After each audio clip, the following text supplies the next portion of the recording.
Hey guys, today we're going to be talking about what is money. Well, what is money in theory before the times of central banks and Apple Pay? Well, money is a medium of exchange. Suppose you have a piece of land on which you grow carrots on. You take some of these carrots and go to a neighbor and sell them for 2 coins.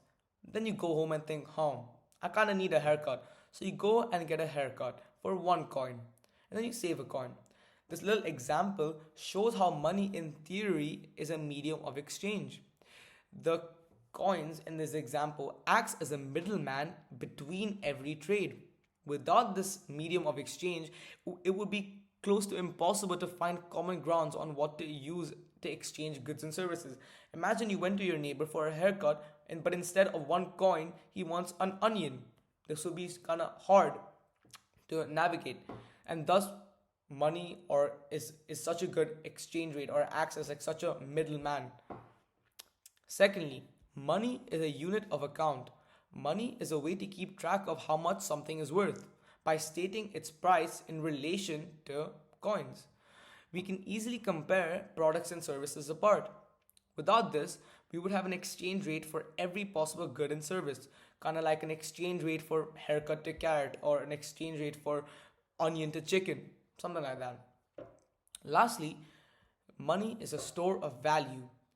When you sold those 2 coins and spent one on a haircut, you saved 1 coin. This coin represents value that you created for yourself by growing those carrots in the first place. And this value is carried forward through time so you can enjoy it in the future by exchanging it for something of value to you. These are the three main ideas that make money the money we know today. And the exchange of goods and services, the haircut you paid for or the carrots you sold is what makes up the economy. But why does this work? It shouldn't work, but it works. But why? It's not because some central authority told you it works or it does. It only works because everyone believes it works and believes it as the only thing that works. If everyone were to use one medium of exchange, then that's what the medium of exchange is because everyone agrees upon it. So I keep using the word money, but can anything be money? From what we've seen so far, yeah, anything can be money up to until everyone agrees upon it. But some forms of money work much better than others. An example of this would be gold. Gold has been used as a currency since 5050 BC up to until 1971. But why? What makes gold such a good currency in the first place over other forms? Well, because gold has 6 characteristics that make it such a good form of currency. The first one, you can test the purity of gold and make sure each unit of coin is in equal of value. This makes trade so much easier because if I were to take 1 gram of gold coin and swap it with another, it's the same thing because that 1 gram of gold coin represents the same amount of value as the other one. It's the same thing.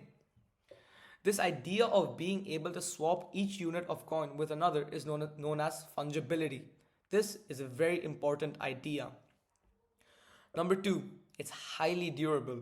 Because gold does not react with other elements, it effectively lasts forever without losing quality or value.